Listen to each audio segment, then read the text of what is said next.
Good morning, students. Uh, we had we have started the chapter evolution, and under evolution we have done the beginning of life. And today we will learn about the what are the evidence of evolution. Evolution क्या है? With time, the changes not only in the human beings but in animals, in plants, even in microorganisms. So every species on the earth changes with the time. That is the evolution. So how we can find that evolution is going on, where how the life forms are changing, and evidences means क्या evolution के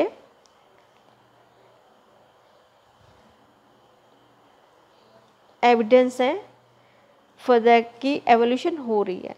एक तो है fossils. Fossils से हम बता सकते हैं कि जो एवोल्यूशन है वो हुई है या नहीं. फॉसिल्स आपने लोअर क्लासेस में पढ़ा है. Fossils are remains of the hard parts of life forms found in rocks. मतलब जैसे बहुत टाइम से कोई पार्ट है लाइफ फॉर्म का. सपोज आप लेके चलो that was the some bone, hard bone of some animal that was buried in the rocks, and that will give some imprint in the rock, and that is known as the fossils.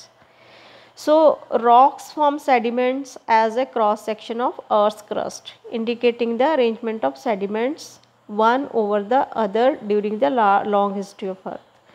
So rocks जो है वो sediments बनाती हैं, और जब हम cross section of earth crust करते हैं, मतलब अगर रॉक्स को काट के देखें तो indicate the arrangement of sediments. उसमें सेडिमेंट्स मीन्स लेयर्स होती हैं one over the other. So different rock sediments containing fossils of different life forms. जैसे अगर रॉक को काट रहे हो आप तो उसमें क्या होएगा, लेयर्स बनी हुई हैं, और हर लेयर में कोई ना कोई लाइफ फॉर्म, कोई ना कोई लाइफ, डिफरेंट लाइफ फॉर्म का यहाँ क्या मतलब है, क्या लाइफ, यहाँ पे लाइफ फॉर्म का मतलब है कि वो माइक्रो ऑर्गेनिज्म है, एनिमल है, या फिर प्लांट है, एनी लिविंग थिंग.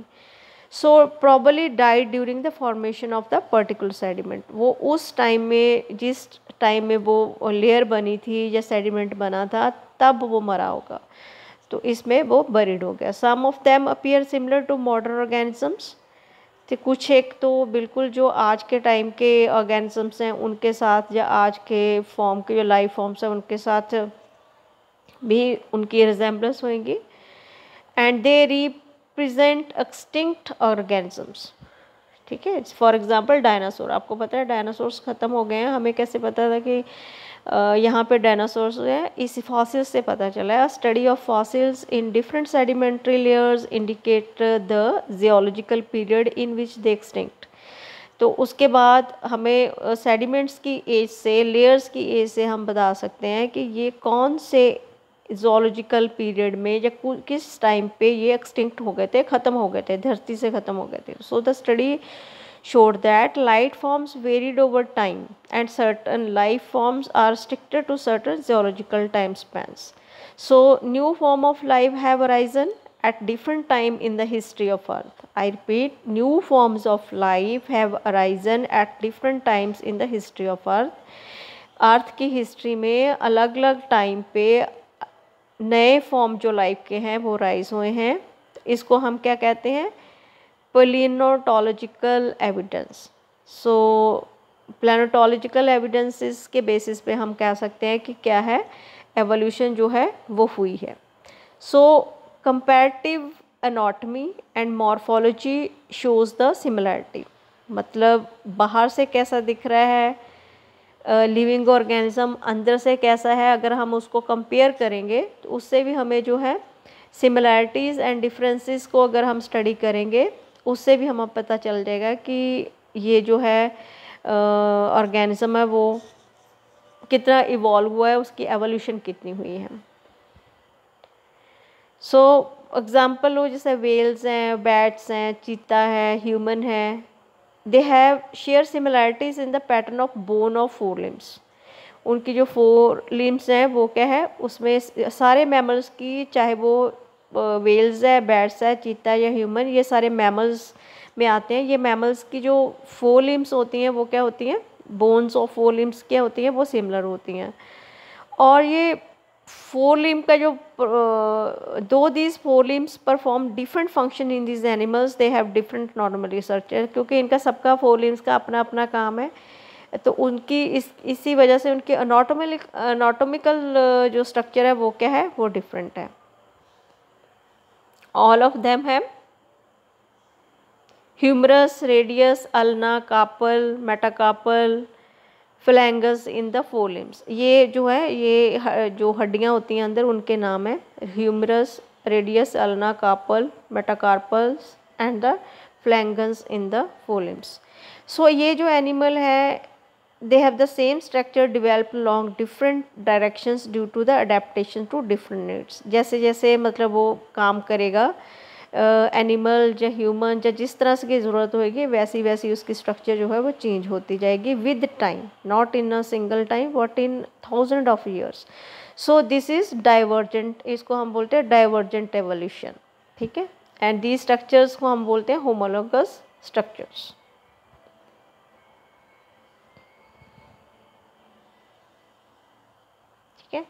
तो यहाँ पे इस फिगर में वो दिखा रहे हैं कि किस तरह से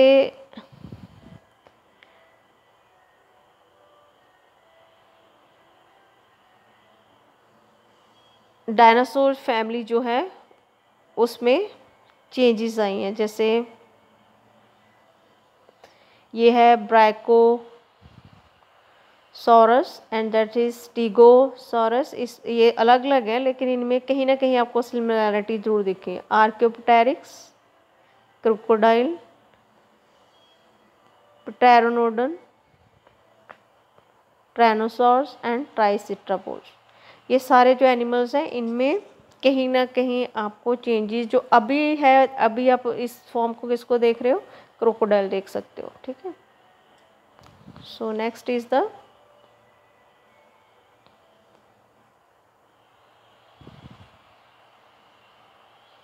नेक्स्ट कमिंग इज द, इसको हमने बोला होमोलोगस ऑर्गन्स, और एवोल्यूशन को हमने क्या बोलना है, divergent. So other example of vertebrates जो है हार्ट्स और ब्रेन इन प्लांट जो है, इसमें क्या होता है कि thorn and tendrils of bougainvillea and cucurbita, इनमें जो है इनके जो टेंड्रिल्स होती हैं या थॉर्न्स होते हैं, उनमें क्या होती है, सिमिलैरिटी या होमोलॉजी होती है। होमोलॉजी जो है based on the divergent evolution, whereas refers to the situation exactly opposite. So जैसे विंग्स ऑफ बटरफ्लाई हैं, तो जो विंग्स ऑफ बर्ड्स के हैं they look alike but they are not anatomically, अंदर से क्या है वो सिमिलर नहीं होते। So structures, though they have performed the similar functions, hence analogous structures are a result of convergent evolution। इसको हम बोलते हैं convergent evolution। ये जैसे बोगनविलिया में आप थॉर्न्स देख रहे हो, कुकरबिटा में टेंड्रिल्स देख रहे हो। सो anatomically they are different but their function is the same, so this is known as the convergent evolution. So different structures evolving for the same function and hence having similarity. Other examples of analogy are the eyes of the octopus and of mammals, ठीक है, or the flippers of the penguin and the dolphins। ये सारी convergent evolutions में आते हैं। One can say that it is similar habitat that has resulted in selection of similar adaptive features in different groups of organism but towards the same function. So same functions. So जैसे sweet potato है, उसमें क्या है, root modification है, and potato में क्या है, वो स्टेम मॉडिफिकेशन है। ठीक है, so it is another example of analogy. So in the same line of argument, similarities in proteins and genes ये higher level पे हैं. So these are the man, cheetah, whale and rat. You can see the example of homologous organs in plants and animals. ये आप जो है इनके देखो four limbs आपको मैंने जैसे बताया है, इनका काम क्या है, सेम है, लेकिन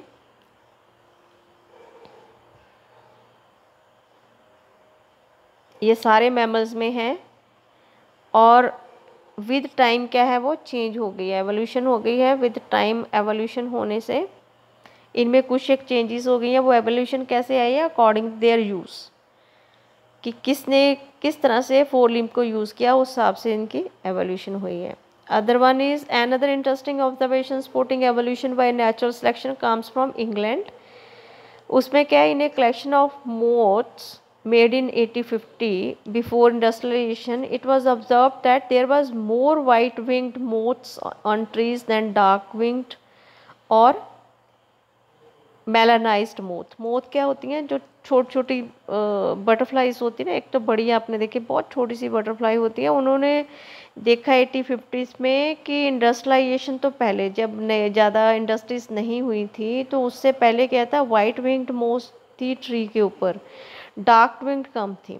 ठीक है, लेकिन in the collection carried out from the same area but after industrialization, जो तो वहाँ पे बहुत सारी फैक्ट्रीज वगैरह लग गई, तो उसके बाद 1850 के बाद जब 1920 में डाटा किया गया, 1920 में मतलब अराउंड 70 साल बाद फिर से डाटा उसी जगह से कलेक्ट किया गया। वहाँ पे देखा गया कि जो डार्क विंग्ड मोथ्स हैं वो ज़्यादा हैं comparatively the white winged.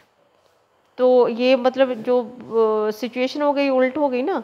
So the explanation put forth for this observation was the predators will spot a moth against a contrasting background.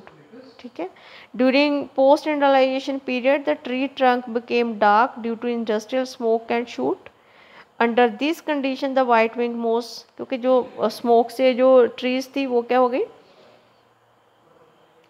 Smoke से जो पोस्ट जब इंडस्ट्रियलाइजेशन आई तो ट्री ट्रंक्स जो वो क्या हो गए, डार्क हो गए। Under these condition the white winged moth did not, ये देखो छोटी सी बटरफ्लाई है ना, ये आपने देखी होंगी, ये है डार्क वाली, ये है वाइट वाली। इंडस्ट्रियलाइजेशन के बाद क्या हुआ, पोल्यूटेड एरिया में क्या हुआ, उल्टा हो गया, ज़्यादा कौन सी हो गई, डार्क वाली हो गई, वाइट वाली कम हो गई। तो उसमें जो जो जो ट्रीज थे, ट्रीज क्या हो गए, ब्लैक हो गए। तो ब्लैक कलर के ऊपर जो प्रीडेटर्स थे वो सरवाइव करने शुरू हो गए। सो डार्क विंग्ड मोथ जो है वो सरवाइव कर गई, लेकिन वाइट वाली जो एक्सटिंक्ट हो गई। So before industrialization thick growth of almost white coloured lichens covered the tree. जब मतलब इंडस्ट्रियलाइजेशन नहीं थी तो तब क्या क्या होता था कि उसके ऊपर, ट्री के ऊपर ब्लैक कलर का नहीं होता, वाइट कलर का लाइकन्स होते थे। लाइकन्स क्या होता है, फंगस और एल्गी की एक एसोसिएशन होती है जो कि बहुत अच्छी होती है प्लांट्स के लिए भी और फंगस और एल्गी के लिए भी। तो वो लाइकन्स ने क्या किया होता था, पूरी ट्री को कवर किया होता था। तो in that background the white winged moth survived.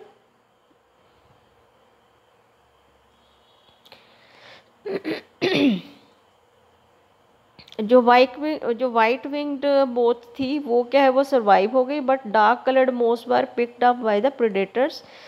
तो डार्क कलर की जो क्योंकि वाइट कंट्रास्ट के ऊपर डार्क कलर की मोथ थी वो ज़्यादा दिखती थी, तो उनको प्रेडेटर्स जो थे, मतलब उनको जो खाने वाले, वो उनको खा जाते थे। सो इस तरह से जो है जो सिचुएशन है वो चेंज हो गई। So this was not grown, they were not grown in area that are polluted, क्योंकि लाइकन्स जो है जब उसकी क्या है, जिस एरिया में पोल्यूशन स्टार्ट हो जाता है वहाँ पे लाइकन्स जो है वो ग्रो नहीं करते। Hence moths that were able to conflict themselves that hide in the background survived। कौन अब बैकग्राउंड में सरवाइव कर गई? ब्लैक, क्योंकि वहाँ पे ब्लैक हो गया ना, सारा ट्री ब्लैक हो गया, तो ब्लैक में सरवाइव किसने किया? ब्लैक में किसने सरवाइव किया? ब्लैक वाली ने। वाइट वाली अपने आप को नहीं सरवाइव कर पाई, तो इस वजह से वो क्या हो गई? एक्सटिंक्ट हो गई। ठीक है, तो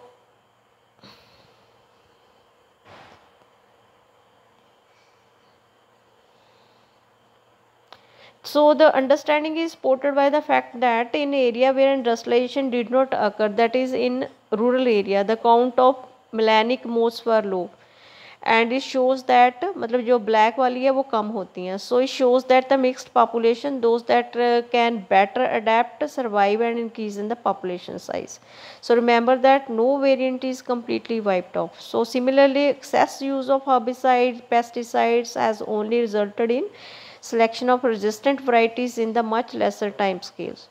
So इसका क्या मतलब है? अगर ये जो सारी स्टोरी अभी हमने की है, इसमें क्या है कि अगर पोल्यूशन होगा तो पोल्यूशन जो है वो कोई इंडस्ट्री से भी होएगा, अगर हमने ज़्यादा हर्बिसाइड्स और पेस्टिसाइड्स यूज़ किए हैं उससे भी होएगा। तो इनकी वजह से क्या होएगा? पोल्यूशन की वजह से उस एरिया पे लाइकन्स जो हैं वो नहीं ग्रो करेंगे। अगर लाइकन्स नहीं ग्रो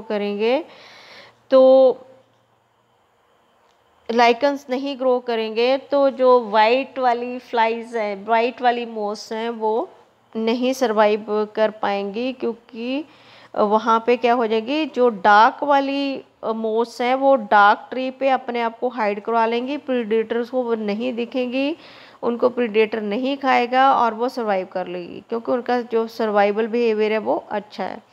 सो अगर बेटर अडेप्टेशन जो है, इसका मतलब जो है कि those populations that show better adaptation survive and increase in population, उसी चीज़ का या उसी वैरायटी का या उसी स्पीशीज़ की नंबर इंक्रीज़ होना है, पॉपुलेशन उसी की इंक्रीज़ होनी है जिसने अडेप्टेशन अच्छी की, जिसने सर्वाइवल जिसका अच्छा था, और विद टाइम एवोल्यूशन जिसकी अच्छी थी. So these are examples of evolution by anthropogenic actions. So it is all the, if we'll summarize the whole lecture today, we can say that what is the evolution के जो evidences क्या हैं? Evidences का मतलब fossils जो हैं उससे देखकर हम बता सकते हैं कि एवोल्यूशन जो है वो हुई है या नहीं हुई है. हम फॉसिल्स से या रॉक्स की जो सेडिमेंट्री लेयर्स हैं उनमें से जो बरीड फॉसिल्स हैं उनको निकाल के हम बता सकते हैं कि ये कौन से इरा में था, किस जोलॉजिकल पीरियड में, ये एक पर्टिकुलर जैसे डायनासोर कौन से टाइम में यहाँ पे थे, कब ये ख़त्म हो गए. तो ये हमें किससे पता चलता है? फॉसिल फ्यूल से करता है. इसके अलावा हम अगर एनाटॉमी और मॉर्फोलॉजी जो है उसको कंपेयर करें, उसकी सिमिलैरिटीज़ और डिफरेंसेस को कंपेयर करें, तो हमें पता चल जाएगा कि एवोल्यूशन हुई है या नहीं है. उसमें हमने whales, bat, cheetah and human के 4 लिम्स वाली एग्जांपल की है कि जो 4 लिम्स में उनमें जितनी भी हड्डियां हैं वो सब में सिमिलर है. 4 लिम्स सब में होंगे, हड्डियां भी सब में होंगी, लेकिन उनका जो काम होएगा वो विद टाइम जो है वो क्या हो गया? चेंज होता रहा है. जैसे जैसे उन्होंने उसको यूज़ किया, चीता ने अपने 4 लिम्स को कैसे यूज़ किया है, और इन्होंने कैसे, ह्यूमन ने कैसे यूज़ किया है, वेल ने कैसे यूज़ किया है, ये सारे जो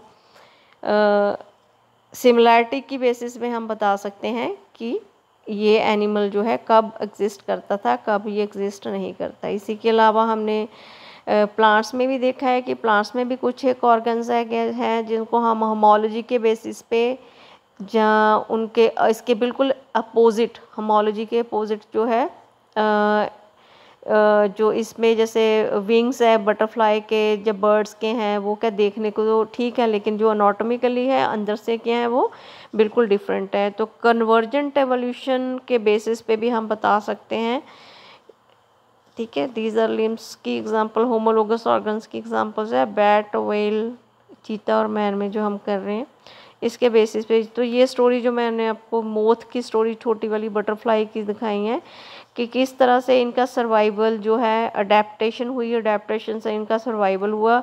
तो दोनों विद टाइम जो है, जो ए वाली आप डायग्राम देख रहे हो, ये ए वाली डायग्राम जो थी इसमें आप देख रहे हो कि पहले कौन सी थी, वाइट मोथ, उसका कंटेंट ज़्यादा था,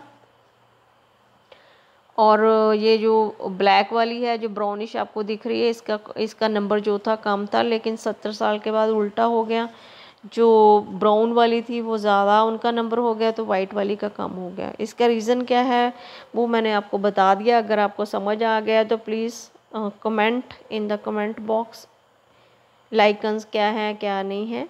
तो कल हम करेंगे what is the adaptive radiations. Thank you.